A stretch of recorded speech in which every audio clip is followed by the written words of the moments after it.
ପିଲାମାନେ ଆଉ ଗୋଟିଏ ଭିଡ଼ିଓରେ ତୁମମାନଙ୍କୁ ସ୍ୱାଗତ।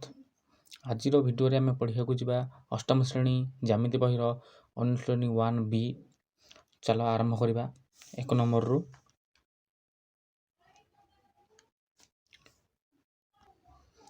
ପୂର୍ବ ଭଳି ଆମେ ସେମ୍ ମେଥଡ଼ରେ ପଢ଼ିବା।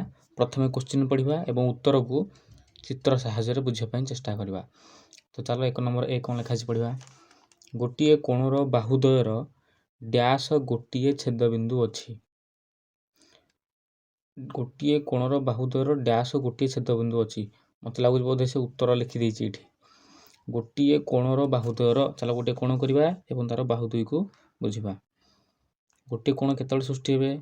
ଯେତେବେଳେ ଦୁଇଟି ବାହୁ କିମ୍ବା ଦୁଇଟି ରଶ୍ମି ପରସ୍ପରକୁ ଗୋଟିଏ ସାଧାରଣ ବିନ୍ଦୁରେ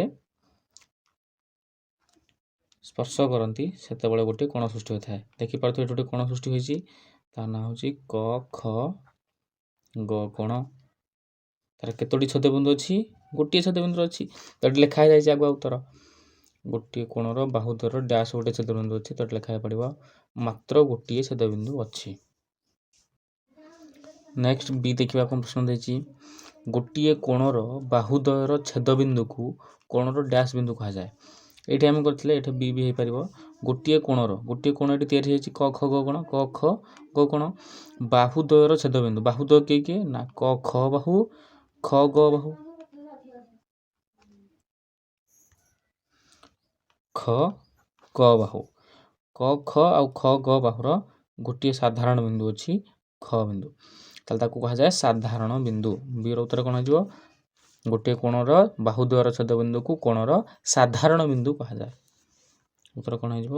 ସାଧାରଣ ବିନ୍ଦୁ, ଯାହାକି ପରସ୍ପର ମଧ୍ୟରେ ଥାଏ, ତାକୁ କୁହାଯାଏ ସାଧାରଣ। ତାପରେ ସି କ'ଣ ଦେଇଛି ପଢ଼ିବା। ସାଧାରଣ ଶୀର୍ଷବିନ୍ଦୁ ଓ ଗୋଟିଏ ସାଧାରଣ ବାହୁ ବିଶିଷ୍ଟ ଦୁଇଟି କୋଣର ଅନ୍ତର୍ଦେଶଦ୍ୱୟ ଅଣଛେଦି ହେଲେ କୋଣ ଦୁଇଟିକୁ ଡ୍ୟାସ୍ କୋଣ କୁହାଯାଏ।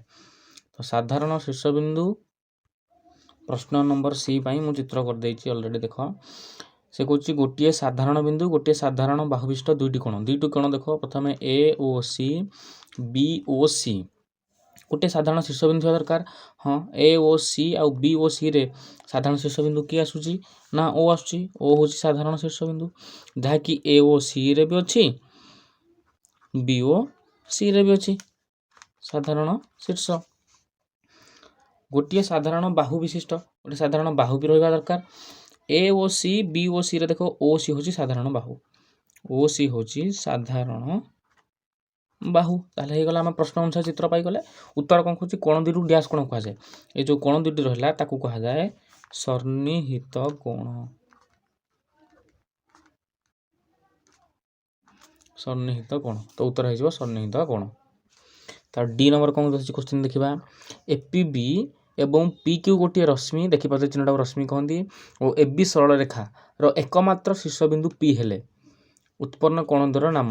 ଏଇ ଚିତ୍ରରେ ଦେଖ, ଏଇ ଚିତ୍ର ମୁଁ କରିଦେଉଛି। এবି ଗୋଟିଏ ସରଳ ରେଖା, ଦେଖ ଏ ବି ଗୋଟିଏ ସରଳ ରେଖା, ପି କ୍ୟୁ ଗୋଟେ ରଶ୍ମି। ଯଦି ଏଟାକୁ ମୁଁ ପି ଏଟାକୁ କ୍ୟୁ ଲେଖିବି, ତାହେଲେ ପି କ୍ୟୁ ଗୋଟେ ହେଇଗଲା ରଶ୍ମି। ତ ଚିତ୍ର ସେମ୍ ରହିଲା। ଏଇ ପ୍ରଶ୍ନ ପାଇଁ ଚିତ୍ର ସେମ୍, କିଛି ଅସୁବିଧା ନାହିଁ। ଉତ୍ପନ୍ନ କୋଣ ଦ୍ୱୟର ନାମ କ'ଣ ହେବ? ଏଇ ଯେଉଁ କୋଣ ଦୁଇଟା ତିଆରି ହେଲା, ସେ କୋଣ ଦୁଇଟାର ନାମ କ'ଣ? ଦେଖିପାରୁଥିବେ, ଗୋଟିଏ କୋଣ ହେଉଛି ଏ ପି କ୍ୟୁ କୋଣ, ଏଇଟା ଡି ନମ୍ବର ପାଇଁ ଏ ପି କ୍ୟୁ କୋଣ, ଆଉ ଗୋଟେ ହେଉଛି ବି ପି କ୍ୟୁ ପାଇଁ ବି ପି କ୍ୟୁ କୋଣ। ତ ଉତ୍ତର ପାଇଗଲେ। ଇ ନମ୍ବର କ'ଣ କହିଛି ଦେଖିବା। ପି କ୍ୟୁ ଗୋଟେ ରଶ୍ମି ଏ ବି ସରଳ ରେଖାର ଏକମାତ୍ର ସାଧାରଣ ପି ହେଲେ ଗଠିତ କୋଣ ଦୁଇଟିକୁ ଡ୍ୟାସ୍ ପରିପୂରକ କୋଣ କୁହାଯାଏ। ଏଇଠି କରିଥିଲେ ଆମେ ଡି ନମ୍ବର କ୍ୱେଶ୍ଚିନ୍ରେ। ଡିରେ କରିଥିଲେ ସେମ୍ କ୍ୱେଶ୍ଚିନ୍। ଦେଖ, ଏ ବି ସରଳ ରେଖା ପି କ୍ୟୁ, ତା ନାଁ କ'ଣ ହେଇଥିଲା? ସନ୍ନିହିତ କୋଣ ହେଇଥିଲା। ତେଣୁକରି ୟାକୁ ଉତ୍ତର ହେଇଯିବ କେଉଁ ପରିପୂରକ? ନା ସନ୍ନିହିତ ପରିପୂରକ କୋଣ। ତାହେଲେ ଇ ନମ୍ବର କ'ଣ ହେବ? କୋଣ ଦୁଇଟିକୁ ସନ୍ନିହିତ ପରିପୂରକ କୋଣ କୁହାଯାଏ। ତାପରେ ଏଫ୍ ପଢ଼ିବା। ଓ ଏ ରଶ୍ମି ଓ ସି ରଶ୍ମିର ବିପରୀତ ରଶ୍ମି ଯଥାକ୍ରମେ ଓ ବି ଓ ଡି ହେଲେ ଏ ଓ ସିର ପ୍ରତିବ କିଏ ହେବ? ବି ଓ ସିର ପ୍ରତିବ କିଏ ହେବ? ତାହେଲେ ତ ଚିତ୍ର ମାଧ୍ୟମରେ ବୁଝିବା। ପ୍ରଶ୍ନ ଅନୁସାରେ ଚିତ୍ର ବର୍ତ୍ତମାନ ସାମ୍ନାରେ ରହିଛି। ଓ ଏ ର ବିପରୀତ ରଶ୍ମି ଓ ବି, ଓ ସି ର ବିପରୀତ ରଶ୍ମି ଓ ଡି। ସେ ବର୍ତ୍ତମାନ କ୍ୱେଶ୍ଚିନ୍ କହୁଛି ଏ ଓ ସିର ପ୍ରତିବ କିଏ? ପ୍ରଥମେ ବୁଝିବା ପ୍ରତିବ କ'ଣ। ପ୍ରତିବ ମାନେ ହେଉଛି ବିପରୀତ। ପ୍ରତିବ ମାନେ ହେଉଛି विपरीत ताले से प्रश्न कहछि ए ओ सी रो प्रतीप ए ओ सी रो प्रतीप एई कोणर विपरीत किए ना एई कोणटा परस्पर विपरीत हो ना जे आमना सामना थांती से विपरीत होंती ताले विपरीत केला बी ओ डी कोण ताले ए ओ सी रो प्रतीप हो जिवो बी ओ डी कोण आई क्वेश्चन गला तारे फिर डबल आई कोन कहछि बी ओ सी रो प्रतीप किए same same same B O C रो এই কোণର বি ଓ ସି ର କିଏ ନା ଏ ଓ ଡି ଆମେ ଡି ଓ ଏ ବି ଲେଖିପାରିବା ତାହେଲେ ବି ଓ ସି ର ପ୍ରତିପ କିଏ ନା ଏ ଓ ଡି କୋଣ ତାହେଲେ 1 ନମ୍ବର ସରିଗଲା।